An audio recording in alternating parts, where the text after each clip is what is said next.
Hello, রাশি মুখার্জি মা কথা বলছি।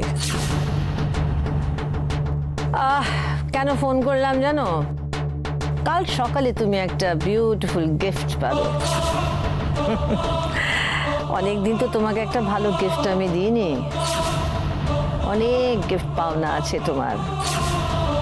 অ্যাকচুয়ালি রাশি, অপলা রয়ের কাজে যদি কেউ বাধা দেয় তাকে আমি খুব ভালো ইনফ্যাক্ট বিউটিফুল গিফট দিই। তোমাকেও দেখো। এই কথাটা ঠিক নয়। একবার পেছনে ফিরে দেখুন, আপনি অনেক কিছু করতে চেয়েছিলেন কিন্তু পারেননি। কয়েকটা প্যাচি ডিস্টারবেন্সেস করে ভাবছো অনেক কিছু করে ফেলেছো, তাই না? এনিওয়ে, যা করেছো করেছো, আর কিন্তু পারবে না কিছু করতে। আপনার কাছে অনেক কিছু শেখার আছে। এই যে বারবার হেরে যাওয়ার পরেও যে তার ইচ্ছে, জেদ, আমারও বারবার জিততে জিততে জেদ তৈরি হয় কোনোদিনও না হারার। তোমার আশেপাশে গলা ফাটানোর কয়েকজন লোক পেয়েছো বলে তোমারও গলার জোর খুব বেড়ে গেছে, তাই না রাশি? চিন্তা করো না, তোমারও খারাপ দিন আসছে। ওই অপরূপা রয় কেন, স্বয়ং ভগবানও তোমাকে আমার হাত থেকে বাঁচাতে পারবে না। আমার ঠাম্মা কি বলে জানেন? রাখে হরি মারে কে। আর কথাটা যে কতটা সত্যি সেটা আপনি নিশ্চয়ই জানেন মা। বেশ কয়েকবার তো চেষ্টা করেছিলেন, পেরেছিলেন কি বলুন? আর সব থেকে বড় কথা, আপনি লড়ছেন আপনার ভুল, আপনার অন্যায়টাকে প্রতিষ্ঠা করার জন্য। তার জন্য আপনি আপনার ক্ষমতা, টাকা এসবের জোর খাটাচ্ছেন। আর আমার লড়াইটা সত্যের পক্ষে। তাই এমনিতেই আমি আপনার থেকে অনেকটা এগিয়ে আছি। তারপর আমার হয়ে কে গলা ফাটালো, কে আমার পাশে এসে দাঁড়ালো, তাতে আমার কিচ্ছু আসে যায় না। তাই নাকি? তা না হলে কি কোর্টে দাঁড়িয়ে আপনার সব কথা আমি ফাঁস করতে পারতাম না? সব বলতে পারতাম। ইভেন আমার কাছে বলার সব সুযোগ ছিল। কেন বলিনি জানেন? শুধুমাত্র আপনি উজ্জ্বলের মা বলে। আপনি হয়তো এটা ভেবেছেন যে সমন পাঠিয়ে আপনাকে ডাকা হয়েছে শুধুমাত্র আপনাকে অপমান করার জন্য, কিন্তু কখনো এক মুহূর্তের জন্য আমি চাইনি সবার সামনে আপনার মাথা হেট হয়ে যাক। আমি চাই না, আমি সত্যিই চাই না যে আপনি ভাবুন রাশি আপনাকে ভয় দেখিয়ে জিতেছে। আমি শুধু এটুকুই চাই আপনি। তুমি কি চাও না চাও, I am least bothered to know, but this is a fact. তুমি ব্ল্যাকমেল করে আমাকে চাপে রাখার চেষ্টা করছো। এবার তুমি দেখো আমার ক্ষমতা। আপনি আবারও আমায় ভুল বুঝছেন মা। এখানে কোনো ক্ষমতা বেশি কমের চ্যালেঞ্জের ব্যাপার নেই। আমি শুধুমাত্র একটা গ্রামের সমস্ত গরিব মানুষগুলোর অনিশ্চিত ভবিষ্যতের বদলে একটা নিশ্চিত ভবিষ্যতের আর্জি নিয়ে কোর্টে গেছি। এসব জ্ঞানের কথা তুমি আমাকে শুনিও না রাশি মুখার্জি। আমি একবার যেটা ঠিক করি সেটাই আমি করি। কোর্টে গেছো, ঠিক আছে গেছো, আর কাল কোর্টেই প্রমাণ হয়ে যাবে কার ক্ষমতা বেশি। অপলা রয়কে তুমি চ্যালেঞ্জ করেছো, very funny, very funny, very funny. কালই তুমি টের পাবে হাউ ফানি। আপনি যখন এটাকে চ্যালেঞ্জ, ক্ষমতার কম বেশি লড়াই হিসেবে ধরে নিয়েছেন, তবে তাই হোক। চ্যালেঞ্জ রইল, আপনার অন্যায় আর মিথ্যে যেতে নাকি আমার সত্যি যেতে।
এত কষ্ট করে খবরটা নিয়ে এলাম, কিছু দেবে না?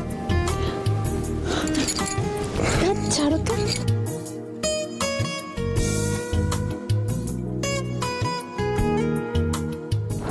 মিসেস মুখার্জি, আদালতের রায় নিয়ে কি টেনশন হচ্ছে?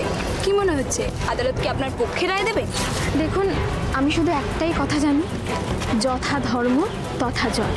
তার মানে আপনি আপনার জয় নিয়ে নিশ্চিত? সরি, আপনারা ভুল করছেন। জয় হলে সেটা আমার জয় হবে না, হবে গোটা বিক্রমপুরের গরিব মানুষগুলোর জয়, যারা তাদের জমির জন্য অনেক রক্ত ঝরিয়েছে, অনেক অন্যায় সহ্য করেছে। কমলা রায়ের জন্য আপনি কিছু বলবেন? না না না না, আর কিছু বিরক্ত করবেন না। আর যা বলার এখানে বলে লাভ নেই, ওর যেটা বলার ও কোর্টে গিয়ে বলবে। ব্যক্তিগতভাবে কাউকে কিছু বলা নেই। আর আপনাদের কাছে কিছু বলা মানে আপনারা মরা কাক জ্যান্ত করে দেবেন। সব ছোটকা, কি হচ্ছেটা কি?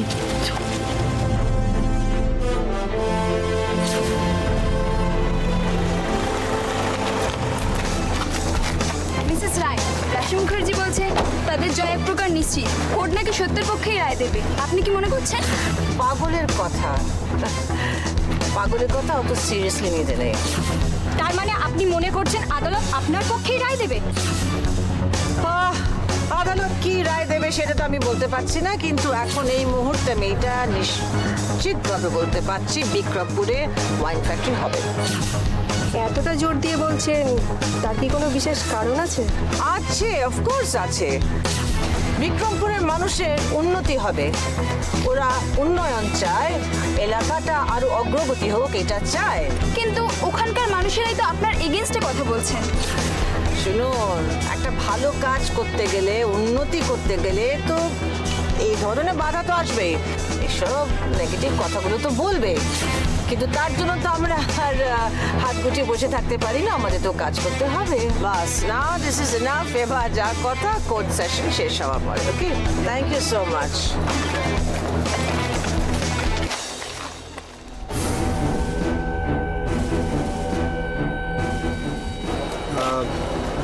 রাশি, চলো, কোর্টের তো টাইম হয়ে গেল। চল ভেতরে চল। ছোটকা, তোমরা যাও, আমি আসছি, এক্ষুনি আসছি। ঠিক আছে। রাজদা যান, আমি আসছি।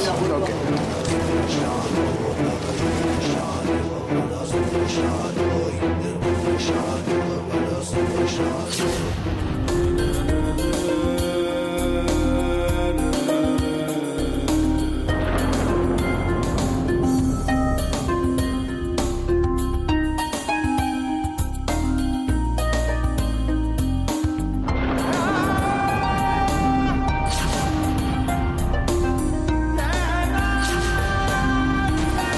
ভেতরে চলো, চলো চলো।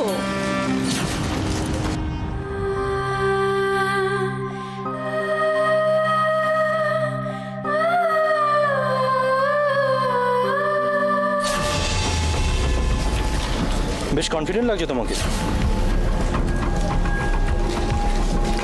Attitude, attitude, I like it. তোমার অ্যাটিটিউড দেখে মনে হচ্ছে তুমি তো কেসটা জিতেই গেছো। মুভ। ওয়েট রাশি, আজ কোর্ট যাই ভার্ডিক্ট দিক, তুমি কেস জেতো বা হারো, তোমার জন্য পানিশমেন্ট আমি তুলে রেখেছি। কি দেখছো ওভাবে? কি ভাবছো আমি তোমায় থ্রেট করছি? না, আমি যেটা করব শুধু সেটা তোমাকে বলছি।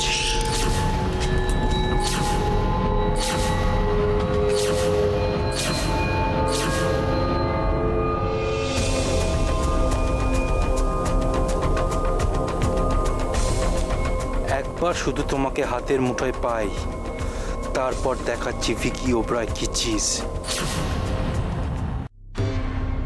অনার, আদালতের সিদ্ধান্ত অনুযায়ী আজ এই মামলার চূড়ান্ত রায় ঘোষণার দিন।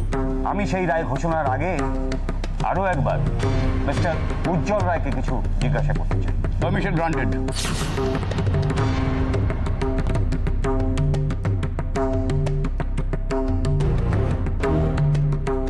মিস্টার রায়, আপনি আমাকে বলুন যে বিক্রমপুরের ওই ওয়াইন ফ্যাক্টরির আসল মালিক কে?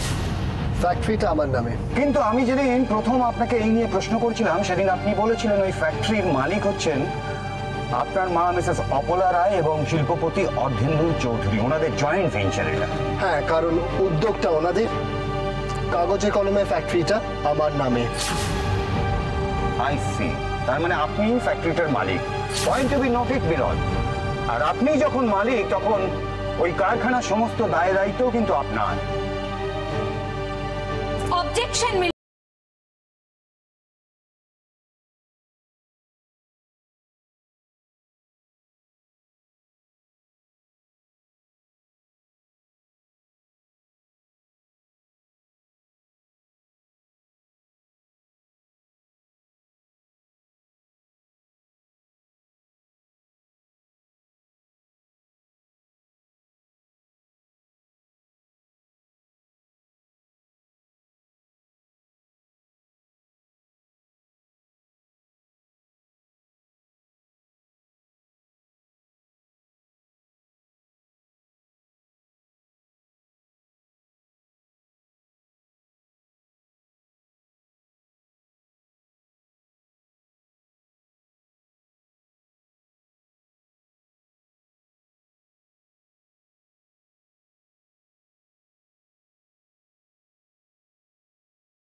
জমি যখন মিসেস অপলা রায় কিনেছেন তখন সেখানে কারখানা করার সমস্ত আইনত অধিকার তার আছে। বেশ, তাহলে আইনসম্মত যুক্তি আমি দিই।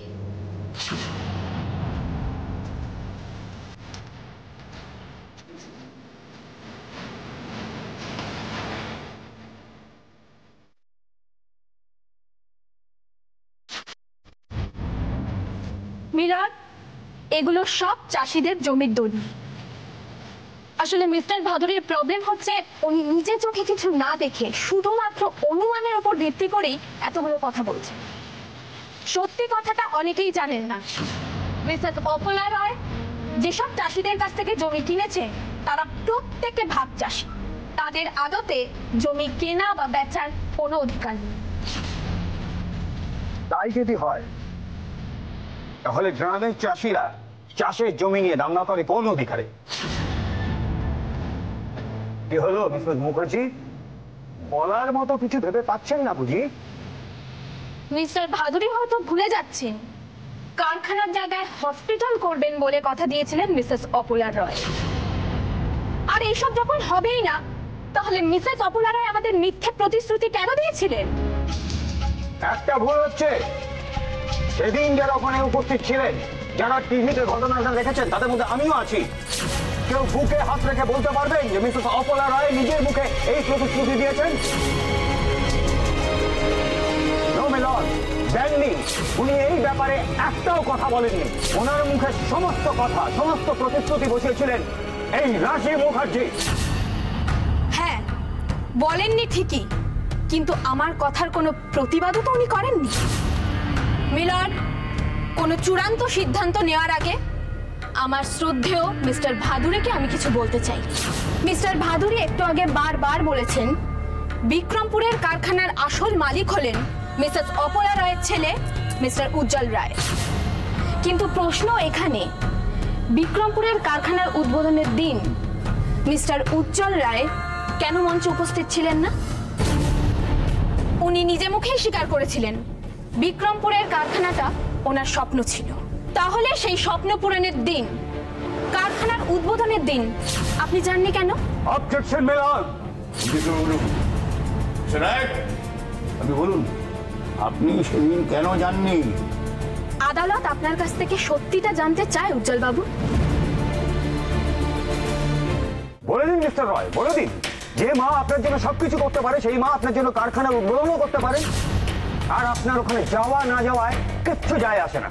যদি এটাই কারণ হয় তাহলে আপনি নিজে মুখে এটা আদালতকে বলুন। মিস্টার রয় বলুন, কি করবেন না? আমি জানতাম না মিলন, আমার কোনো ধারণা ছিল না যে দুনিয়াতে আমরা বাস করি তার মধ্যে অন্য কোনো জায়গা আছে। গ্রামে গেছি, শুধু দেখেছি সেখানে কি করলে আমাদের প্রফিট হতে পারে। আর যখন গ্রামের মানুষগুলোকে চোখের সামনে দেখলাম মানুষ কত অল্পতে খুশি হতে পারে, কত ছোট ছোট চাওয়া পাওয়া ভালো লাগা দিয়ে কিভাবে ভালো থাকতে পারে তারা। আর তখন আমার মনে হলো আমি কি করছি। আর আমার স্বপ্ন যে কতগুলো মানুষের জীবন খুশি খিদের বিনিময় দেখা, সেটা আমি বুঝতে পারিনি মিলন। আর যেদিন আমি এটা বুঝতে পেরেছি, আমি সেদিনই মমকে বলেছি তুমি কাল আমার সঙ্গে ইনঅগুরেশনে যাচ্ছ, এন্ড দ্যাট ইজ ফাইনাল। মম, আমি বিক্রমপুরের ইনঅগুরেশনে যাচ্ছি না। ওখানে ফ্যাক্টরির কোনো ইনঅগুরেশন হচ্ছে না, আর আমি ওখানে ফ্যাক্টরি তৈরি করছি না। আমার ফ্যাক্টরি নিয়ে যতটা এক্সাইটেড আমি ছিলাম, আর একটা বড় ভুল হচ্ছে যখন রিয়েলাইজ করলাম, তখন আমি আমার মন থেকে কোনো সাড়া পাইনি। তাই ফ্যাক্টরি ইনঅগুরেশনের দিন আমি যাইনি মিলন। যার কারখানা যখন তার নিজেরই এত আপত্তি আছে, তাহলে এত প্রহসন কেন মিলন? কি চান ম্যাডাম অপলা রয়? তবে উনি চান বা না চান, যে কারখানা তৈরি করতে গিয়ে এত রক্ত ঝরেছে, সেই কারখানা আমরা তৈরি হতে দেব না। ফসল নষ্ট করে চাষের জমিতে কোনো কারখানা হবে না। বাহ বাহ বাহ বাহ বাহ! মিলন, রাশি দেবী তো মহামান্য আদালতের সামনে দাঁড়িয়ে বিপ্লব ঘোষণা করছে। শুধু চাষ করলেই হবে মিসেস মুখার্জি? শিল্পায়ন না হলে আপনার গ্রাম কোন দিকে হবে? মিসেস রায়ের নামে আপনি কুৎসা রটেছেন, ওদিকে মিসেস রায়ের মহৎ সৎ উদ্দেশ্যটা নিয়ে আপনি একবারও ভাবছেন না। বাহ, দারুণ, খুব ভালো কথা বলতে পারেন। সেই জন্যই বোধহয় আপনি এত ভালো একজন উকিল। কিন্তু মিস্টার ভাদুরী, আপনি এটা নিশ্চয়ই জানেন, ক্ষুধার রাজ্যে পৃথিবী গদ্যময়। পূর্ণিমার চাঁদ যেন ঝলসানো রুটি।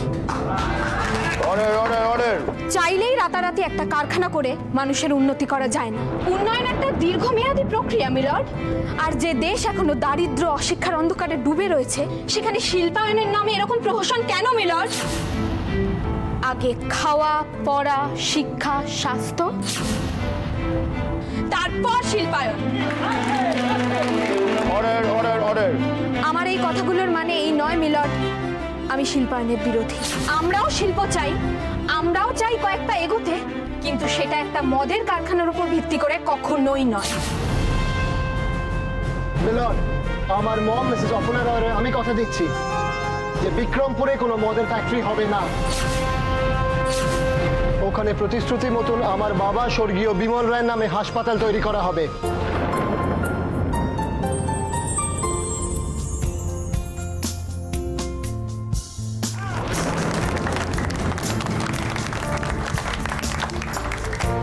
Silence silence silence!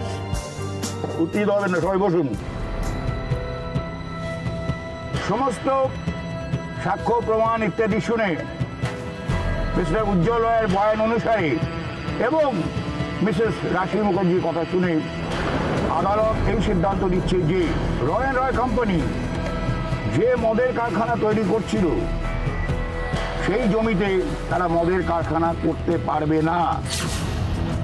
পরিবর্তে ওই জমি ব্যবহৃত হবে একটা হাসপাতাল খোলার জন্য।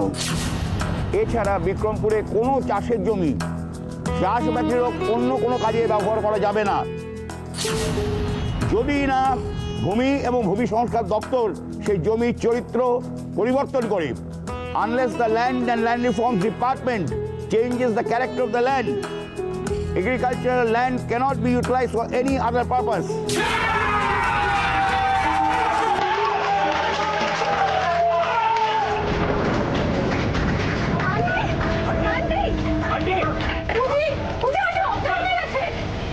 মম,